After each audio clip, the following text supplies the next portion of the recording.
every black female has a big butt and big boobs. Loud, obnoxious, ghetto.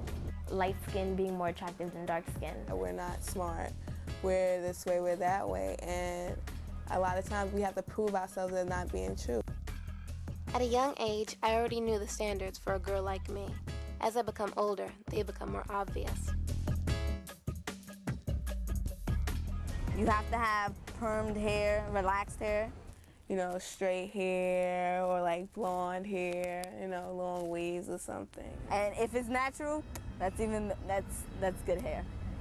Like bad hair is hair you have to relax because it's kinky.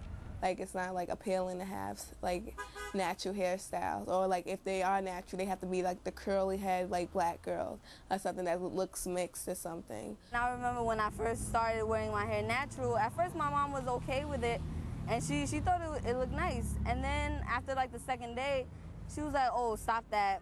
She was like, you're starting to look African.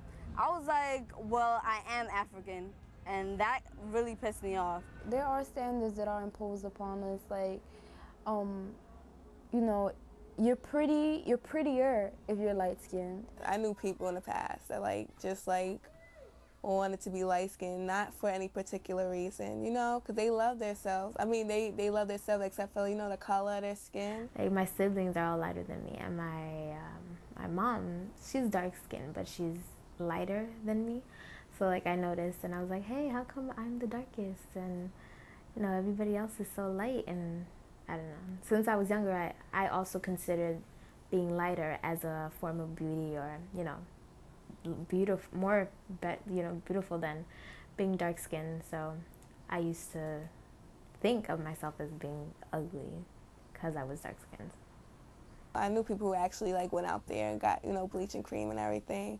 They actually laid in the tub, poured capfuls of bleach into it just so they could see if their skin would get lighter. But yeah, my aunt that lives in Honduras, she basically started using skin bleaching cream when she was about 25, and she started her oldest daughter on it when she was about 11, and then she has an even younger daughter that was about 6 when she started using the skin bleaching cream on her. I've seen people say that I would never marry a dark-skinned man because, you know, because I don't want that in my gene pool.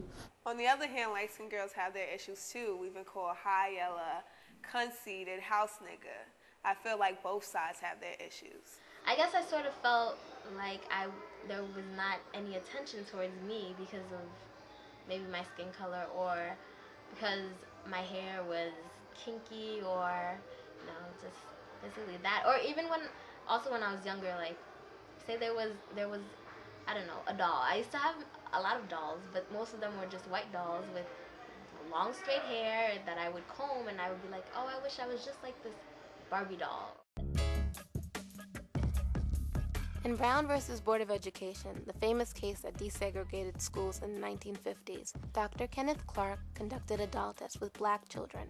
He asked them to choose between a black doll and a white doll. In most instances, the majority of the children preferred the white doll.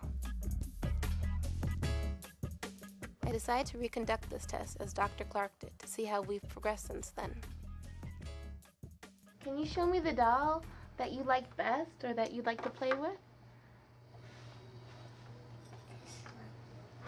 This one. I like that one. Okay. This one. That one? This one. I like to play with this. And can you show me the doll that is the nice doll? And why is that the nice doll? He's white. And can you show me the doll that looks bad? Okay. And can you and why does that look bad? Because it's black. And why do you think that's a nice doll? Because she's white. And can you give me the doll that looks like you?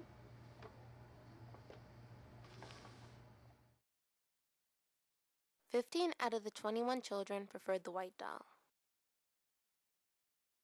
Our ancestors came to this country and they were pretty much ripped out of their culture. You know, they couldn't speak their language. They couldn't, you know, they couldn't be themselves. They had to be like what everybody else told them to be. When you don't know where you're from and you don't know what country you're from, all you know is basically you're from Africa, that's all you're given, I feel like it brings on like a lot of ignorance, and it builds a lot of anger. I've seen it build a lot of anger in a lot of black young females.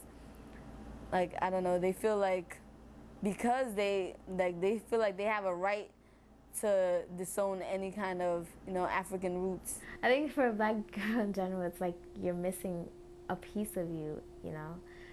And for me, yeah, it's like, oh, I don't have any actual heritage, not heritage, but culture. Like, I know I'm from Africa, but, you know, the different countries in Africa have their different cultures, their different morals, their different values.